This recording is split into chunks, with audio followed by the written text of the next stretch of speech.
Welcome to word knowledge academy YouTube channel. तो इस video में हम HTML के डॉक्यूमेंट क्रिएट करने वाले हैं। तो इससे पहले वीडियो में मैंने जिक्र किया था कि HTML की कोडिंग करने के लिए आपके सिस्टम में एक टेक्स्ट एडिटर होना ज़रूरी होता है। तो इस सीरीज़ में हमने विजुअल स्टूडियो VS कोड को इस्तेमाल करना है। तो मैंने अपने सिस्टम में VS कोड को डाउनलोड और इंस्टॉल कर रखा है। तो सबसे पहले हमने HTML की डॉक्यूमेंट क्रिएट करने के लिए आपने अपने जो है वो VS कोड को ओपन करना है। तो मैं यहाँ से VS कोड को ओपन कर लेता हूँ। तो यहाँ पर VS कोड की जो है वो इंटरफेस आपको दिख जाएंगे। तो इस तरीके से यहाँ पर आपको VS कोड को ओपन करने की वजह से उसकी इंटरफेस वेलकम की जो है ना इंटरफेस आ गई है। तो सबसे पहले आपने यहाँ पर जो है ना यहाँ पर लिखा हुआ है कि ओपन फोल्डर, आपने इस पर क्लिक करना है। क्लिक करने के बाद आपने यहाँ पर कोई एक लोकेशन आपने फिक्स करना है। मैं यहाँ से डेस्कटॉप पर क्लिक कर लूँगा और यहाँ से मैं जो है एक न्यू जो है वो फोल्डर्स में क्रिएट कर लूँगा यहाँ से। तो मैं इसका नाम जो है वो मैं HTML सीरीज़ रखूँगा।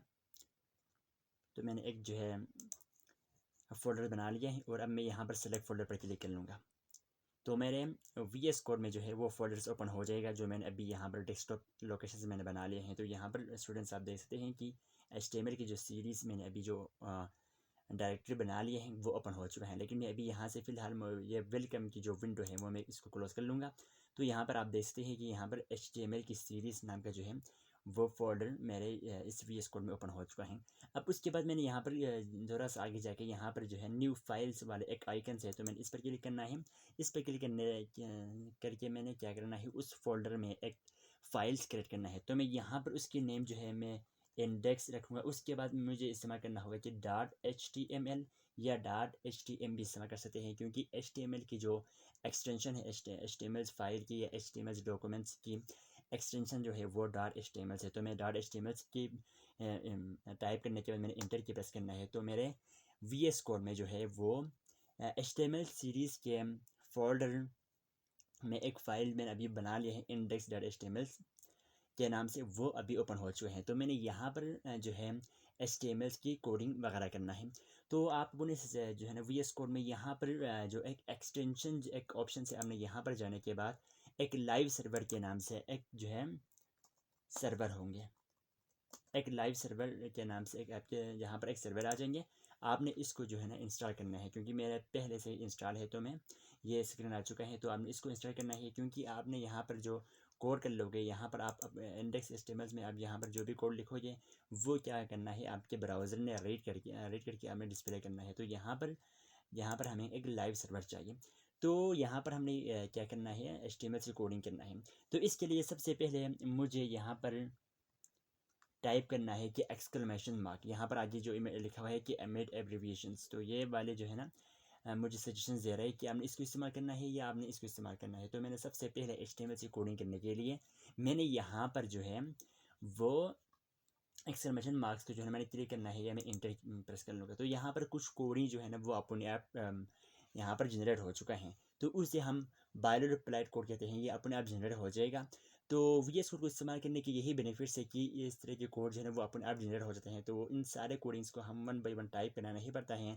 अगर हम जो है ना HTML के डॉक्यूमेंट्स क्रिएट करने के लिए हम नोटपैड वगैरह नोटपैड का इस्तेमाल कर लेते, तो वहाँ पर जो है ना कोई ऐसे फैसिलिटीज़ मौजूद नहीं होती हैं। तो ये सारे हमें टाइप करना पड़ता है। और VS को नोटपैड प्लस प्लस में भी ऐसे कुछ जो है ना वो कैपेसिटी होती है, लेकिन VS कोड में ऐसे बहुत सारे फीचर्स हैं जो हम जो है ना कोडिंग करने में हमें बहुत ज़्यादा हेल्पफुल होते हैं। तो यहाँ पर मैंने जो है ना एक्सक्लेमेशन मार्क इस्तेमाल करने की वजह से यहाँ पर बहुत सारे ऐसे कोडिंग लिखा हुआ आ चुका है। तो ये है आपके HTML के बेसिक स्ट्रक्चर, क्योंकि हर लैंग्वेज में जो है ना बेसिक स्ट्रक्चर होते हैं। तो यहाँ पर जो मैंने आ चुका है एक्सक्लेमेशन मार्क की प्रेस करने की वजह से, तो इसे हम कहते हैं कि basic structures of HTML document. तो सबसे पहले मैं इसे जो है ना आप लोगों को समझा दूंगा 1 बाय 1। तो सबसे पहले यहाँ पर जो लिखा है कि डॉक टाइप HTML, इससे ब्राउज़र को पता चलेगा कि ये डॉक्यूमेंट जो है वो एक HTML डॉक्यूमेंट है। उसके बाद मैंने यहाँ पर लिखा है लाइन नंबर 2 पर एक चीज़ जो है ना HTML स्टैक को इस्तेमाल कर लिए हैं। और उसके बाद मैंने लेक, फिर यहाँ पर मैंने ये तो बाद में हम डिस्कशन कर लेंगे, ये उसकी एट्रीब्यूट्स होता है। तो यहाँ पर HTML के टैग को इस्तेमाल कर लिया है और उससे पहले मैंने डिक्लेरेशंस कर लिया है HTML वर्जन की, क्योंकि HTML ये 5 वर्जन्स के जो डिक्लेरेशन स्टेटमेंट्स हैं। उसके बाद यहाँ पर मैंने हेड टैग को इस्तेमाल कर लिया है और हेड टैग यहाँ से लेकर यहाँ तक है और जो है आपके HTML के टैग यहाँ से लेकर यहाँ तक है। तो हेड टैग जो मैंने इस्तेमाल कर लिया है उसके अंदर जो है ना यहाँ पर कुछ चीज़ें आ चुका है और उसके अंदर जो है ना एक और टैग भी है टाइटल के नाम से, और यहाँ पर बाय डिफ़ॉल्ट डॉक्यूमेंट आ चुका है। तो मैं यहाँ पर टाइटल के लिए मैं जो है इसे दूंगा कि फर्स्ट पेज के नाम से मैं इसे यहाँ पर टाइप कर लूँगा। और उसके बाद हेड की टैग जो है यहाँ से क्लोज हो रही है, देन बॉडी की टैग शुरू हो रही है और बॉडी की टैग यहाँ पर है। तो यहाँ तक अभी मैं इसको जो है ना सेव कर लूँगा। और अब यहाँ पर एक जो है ना गो लाइव के एक ऑप्शंस आ रहे हैं, आप उन्हें इस पर क्लिक करना है आपने कोडिंग करने के बाद, ताकि आप अपनी कोडिंग की जो आउटपुट है वो जो है ना ब्राउज़र में आप देख सकें। तो आपने यहाँ पर गो लाइव के ऑप्शन पर क्लिक करना है। क्लिक करने के बाद यहाँ पर ब्राउज़र में वो ओपन हो जाएंगे, लेकिन अभी फ़िलहाल हमने कोई भी कंटेंट इंसर्ट नहीं किया है, इसलिए कोई भी कंटेंट शो नहीं हुआ है। लेकिन ये यहाँ पर जो है ना मेरा जो ये माइक्रोसॉफ्ट एज में ओपन हो चुका है, तो आप ही सिस्टम में जो भी बाई डिफ़ॉल्ट जो ब्राउज़र है उसमें ओपन हो जाएगी। अगर आप चाहें तो आप इसको चेंज भी कर सकते हैं। तो मैं यहाँ अभी VS कोड में जाता हूँ और यहाँ पर बॉडी टैग के अंदर हमने वो तमाम कंटेंट हमें लिखना है जो हम यहाँ पर ब्राउज़र में इस वाइट वाले एरिया में, इस मेन एरिया में डिस्प्ले करना चाहते हैं। तो जब मैंने टाइटल में फ़र्स्ट पेज लिखा है तो देखिए यहाँ पर जो है ना इसके जो है वो टाइटल जो है वो नज़र आ रहे हैं कि फ़र्स्ट पेज के नाम से। तो यहाँ पर मैंने फ़र्स्ट पेज उसकी टाइटल के नेम रखा है, पेज के टाइटल के नेम आएगा और उसके जो मेन एरिया में जो भी कंटेंट आ जाएंगे वो हम बॉडी टैग में बॉडी टैग की वजह से आ जाएंगे। तो बॉडी टैग में इससे पहले वीडियोस में मैंने आप लोगों को मतलब स्लाइड में शो भी कर लिया था कि वहाँ पर मैंने सबसे पहले H1 की टैग इस्तेमाल कर लिया है। तो मैं जब मैं यहाँ पर H लिखूँगा तो यहाँ पर VS कोड जो है ना वो मुझे यहाँ पर कुछ रेकमेंड्स कर रहे हैं, क्योंकि HTML में जो है ना 6 तरह के हेडिंग होता है, अब उनमें से H1 से H6 तक हेडिंग होते हैं। तो मैं सबसे पहले H1 की टैग को इस्तेमाल करता हूँ। तो मैं H1 पर क्लिक करने से H1 की ओपनिंग पेयर और क्लोजिंग पेयर दोनों अपने आप आ चुके हैं, क्योंकि VS कोड में जो है ना ये सारे प्रॉपर्टीज़ होते हैं। तो मैं यहाँ पर लिखूँगा कि दिस इज़ द हेडिंग 1। तो मैं यहाँ पर एक कंटेंट लिखा है। अब देखिए ये H1 की ओपनिंग टैग है और ये क्लोजिंग टैग है और बीच में जो है ना कुछ यहाँ पर कंटेंट है। यहाँ पर मैं लिखी कि दिस इज़ द हेडिंग 1। तो इन सारों को मिला के आप जो है ना H1 की एलिमेंट कह सकते हैं। तो HTML में जो है ना एलिमेंट से मुराद किसी भी टैग की opening tag closing tag plus और उसके जो कंटेंट्स आप उसे एलिमेंट्स कहेंगे। तो यहाँ पर मैंने H1 टैग को इस्तेमाल कर लिया है, तो आप H1 एलिमेंट्स कहेंगे। तो उसके बाद मैं इसको दोबारा से सेव करना पड़ता है। दोबारा मैं इसको सेव कर लिया है। उसके बाद मैं दोबारा से ब्राउज़र में आके जो है इसको रीलोड कर लूँ तो वो अपने आप आ जाएंगे। अगर मॉडिफिकेशंस जो है ना अगर शो नहीं हो रहा है तो यहाँ पर आप रिफ्रेश भी कर सकते हैं या आप इसकी शार्ट की F5 की प्रेस कर सकते हैं। तो यहाँ पर दिस इज़ द हेडिंग 1 हमारे वेब पेज में आ चुका है, क्योंकि ये जो है ना H1 के टैग के साथ हमें लिखा है। तो H1 की जो साइज़ है या जो फॉन्ट स्टाइल है वो डिफ़ॉल्ट जो है ना ऐसे दिखता है, क्योंकि हर HTML के एलिमेंट के कंटेंट को डिस्प्ले करने के लिए हर ब्राउज़र में डिफ़ॉल्ट डिस्प्ले प्रॉपर्टीज़ मौजूद होते हैं। तो H1 की प्रॉपर्टी डिफ़ॉल्ट डिस्प्ले प्रॉपर्टी यही है कि ब्राउज़र में वो इतनी साइज़ में जो है ना वो शो हो जाएंगे और कलर वो बाई डिफ़ॉल्ट ब्लैक हो जाएंगे। हम उसे जो है ना चेंज भी कर सकते हैं, लेकिन डिफ़ॉल्ट जो है ना उसकी कलर ब्लैक में आ जाते हैं। तो यहाँ पर मैंने H1 इस्तेमाल कर लिया है। देन मैं अगले लाइन में इस्तेमाल कर लूँगा कि H2। मैंने यहाँ पर लिखूँगा कि दिस इज़ द हेडिंग 2 लिख लिया। तो अब मैं इसे दोबारा से सेव कर लूँ। अब मैं अपने ब्राउज़र में आके इसे रीलोड कर लूँ तो यहाँ पर दिस इज़ द हेडिंग 2 भी आ चुका है। तो हेडिंग 1 की जो है ना उसके को कंटेंट को डिस्प्ले करने की साइज़ ये है और जो है ना हेडिंग 2 की साइज़ ये है। और इस तरीक़े से मैं इसको जो है ना H3 भी लिखूँगा। मैंने यहाँ पर लिखा कि दिस इज़ द हेडिंग 3 लिख लिया। उसके बाद अब यहाँ से इसको आगे करके या आप 1 बाई 1 यहाँ आके इंटर की प्रेस करने की ज़रूरत नहीं, आप यहाँ पर है। उसके बाद आप कंट्रोल प्रेस इंटर की प्रेस कर लोगे तो वो अपने आप न्यू लाइन में जंप कर जाएगा। उसके बाद मैंने अब के बाद H4 को इस्तेमाल करना है। अब मैंने यहाँ पर लिखना है कि दिस इज़ द हेडिंग 4 लिख लिया।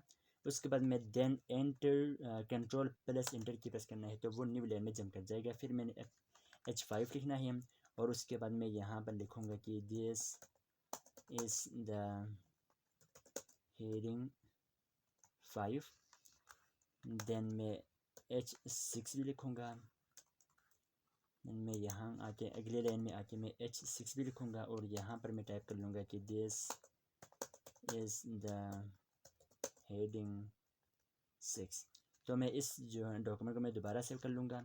अब मैं ब्राउज़र में आऊँगा और ब्राउज़र में आके मैं इसको यहाँ पर देखते हैं कि H1 की जो है ना कंटेंट ये है, H2 की ये है, H3 की ये, H4 H5 और H6 जो है ना हमारे ब्राउज़र में इस साइज़ में देखते हैं और H1 की कंटेंट जो है ना ब्राउज़र में इस साइज़ के देखते हैं।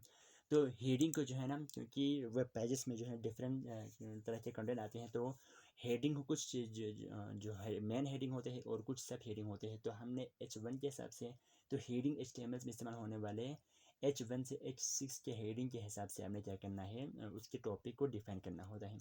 तो डिफ़ॉल्ट जो उसकी साइज़ है वो H1 की कंटेंट डिस्प्ले करने की साइज़ इतनी सी होती है और H6 के लिए आप इतनी सी इस्तेमाल होते हैं। तो इसके फ़ॉन्ट भी कुछ डिफ़ॉल्ट में होते हैं और उसके जो डिफ़ॉल्ट जो इसकी कलर जो है वो ब्लैक में आ जाते हैं। तो ये होता है आपके HTML में इस्तेमाल होने वाले हेडिंग के टैग। उसके बाद एक और टैग भी डिस्कस करना है, वो है P tag. P tag means paragraph है। तो मैं यहाँ पर लिखूँगा कि this is the paragraph tag.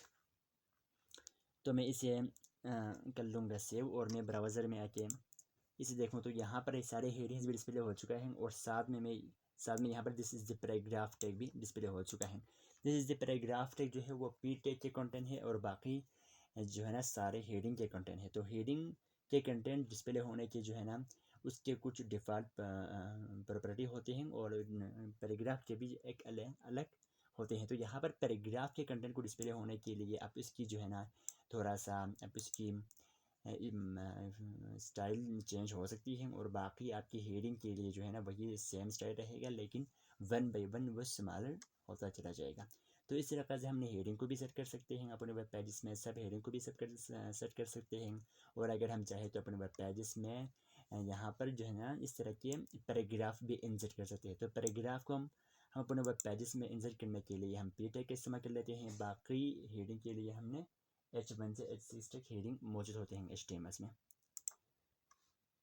तो इसके बाद यहाँ पर इस बॉडी में हम जो भी चीज़ें लिखोगे वो यहाँ पर जो है मेन एरिया में हमें नज़र आ जाएगा। जैसे अभी हमने यहाँ पर इस्तेमाल कर लिया था H1 से लेकर H6 तक हेडिंग इस्तेमाल कर लिया था, वो डिस्प्ले हो रहे हैं। और मैंने यहाँ पर पैराग्राफ टैग भी इस्तेमाल कर लिया है तो वो भी डिस्प्ले हो रहे हैं। लेकिन इससे पहले हमने जो भी चीज़ें लिखा है वो डिस्प्ले हो नहीं रहे। इसका मतलब ये है कि पहली लाइन तो डिक्लेरेशन से और दूसरी लाइन HTML का अपना टैग होता है और HTML का ये जो है ना वो रूट एलिमेंट होता है, क्योंकि ये सबसे जो है ना सबसे बड़े होते हैं। आप इन दोनों टैग्स के जो है ना पीएच के बिटवीन हमने वो बाकी सारे टैग्स इस्तेमाल करना है, इसलिए ये रूट एलिमेंट होता है HTML डॉक्यूमेंट के। और बाकी ये हेड टैग के बिटवीन जो चीज़ें आ जाएगा वो अमूमन देखा जाए तो कुछ चीज़ें ऐसे होते हैं कि जो हमें वेब पेज पर नज़र तो नहीं आएगा, लेकिन वेब पेज के लिए बहुत इंपॉर्टेंस होता है। जब हम अपनी वेबसाइट वगैरह के हम SEO वगैरह कर लेते हैं तो उस वक्त बहुत जो है ना फ्रॉडफुल साबित हो सकते हैं। लेकिन अभी ये फ़िलहाल यहाँ पर जो मैंने कंटेंट लिखा है, यहाँ पर जो इसकी नेम, ये सारी चीज़ें जो है वेब पेज पर अभी फ़िलहाल डिस्प्ले नहीं हो रहे हैं। तो उसके बाद यहाँ पर उसके अंदर एक और जो है ना टैग है टाइटल। ये टाइटल अभी मैंने इसके नेम को फर्स्ट पेज लगा तो टाइटल तो शो हो रहे हैं, लेकिन उससे पहले जो इन्फॉर्मेशन वगैरह है, जो डेटा वगैरह है वो अभी डिस्प्ले नहीं हो रहा है। तो हेड टैग के जो है ना हेड टैग के अंदर जो है वो मीटा डेटा होते हैं जो एक्चुअली जो है ना हमारे ब्राउज़र पर डिस्प्ले तो नहीं होगा, लेकिन वो यूज़फुल होते हैं। अब उसके बाद यहाँ पर बॉडी टैग के बिटवीन हम जो भी चीज़ें लिखोगे वो हमारे ब्राउज़र के मेन एरिया में हमें नज़र आ जाएगा। तो हमने अपने वेब पेजेस में जो है ना जो भी कंटेंट को इंसर्ट करना हो तो हमने बॉडी टैग के बिटवीन इस्तेमाल करना है। तो बॉडी टैग के बिटवीन हमने बाकी टैग्स को इस्तेमाल करते हुए हमने डिफरेंट कंटेंट को इंसर्ट करना होता है। तो देखिए यहाँ पर आपकी जो है ना HTML के टैग है। HTML के टैग जो है ना वो पेरेंट टैग आप कह सकते हैं, उसके चाइल्ड टैग जो है ना वो हेड टैग है, उसका भी एक और चाइल्ड है जो है ना वो टाइटल है। तो आप यहाँ पर जो है ना VS कोड में जो इंडेंटेशंस हमें खुद करना पड़ता है, नहीं ये अपने आप हो जाते हैं, लेकिन बाकी जो लेटर्स होते हैं नोटपैड वगैरह में, लेकिन वहाँ पर हमें खुद इंडेंटेशन से ख्याल रखना पड़ता है। लेकिन VS कोड में ये कैपेसिटी है कि वो जो है ना अपने आप इंडेंट हो जाता है सारे टैग्स। तो इसलिए पता चलता है कि कौन किसका चाइल्ड टैग है और कौन किसका पेरेंट टैग होता है। तो ये चीज़ें होता है आपके हेड टैग के। और बाकी रह गए बॉडी टैग में। बॉडी टैग के अंदर भी आप H1 के टैग इस्तेमाल कर लिए, H2, फिर H4, 5, 6 टैग इस्तेमाल कर लिया, और आपने पैराग्राफ टैग भी इस्तेमाल कर लिया। लेकिन ये सारे टैग्स और ये सारे कंटेंट जो है वो बॉडी टैग के बिटवीन है। तो बॉडी टैग जो है ना, आप इन सारे टैग्स के पेरेंट टैग होंगे। तो बॉडी टैग में जो है ना वो H1 को भी इस्तेमाल कर लिया है। तो H1 के डिफ़ॉल्ट डिस्प्ले प्रॉपर्टी इस्तेमाल होते हुए ब्राउज़र में H1 के कंटेंट डिस्प्ले हो चुका था। और इसी तरह से H2 को मैंने इस्तेमाल कर लिया है। तो H2 का अपना जो डिफ़ॉल्ट डिस्प्ले प्रॉपर्टी है उसको इस्तेमाल होते हुए ब्राउज़र में H2 के कंटेंट डिस्प्ले हुआ था। इस तरह से H3 के भी हुआ था, H4, H5, H6 के भी हुआ था। और इस तरह से मैंने पैराग्राफ को भी डिस्प्ले कर लिया। तो पैराग्राफ ने भी अपने डिफ़ॉल्ट डिस्प्ले प्रॉपर्टी को इस्तेमाल करते हुए हमारे ब्राउज़र में जो है ना पैराग्राफ के अपने कंटेंट को डिस्प्ले कर लिया। तो हर जो है टैग के जो कंटेंट को डिस्प्ले होने के लिए हर ब्राउज़र में जो है ना वो डिफ़ॉल्ट डिस्प्ले प्रॉपर्टी मौजूद होता है। तो उसके अकॉर्डिंग जो है ना आपके कंटेंट वगैरह डिस्प्ले हो जाते हैं। तो अगर मैं यहाँ पर जो है मैं टैग इस्तेमाल कर लेता हूँ, तो इसके बाद में जो है ना टैग के बगल में यहाँ पर कुछ लिखता हूँ कि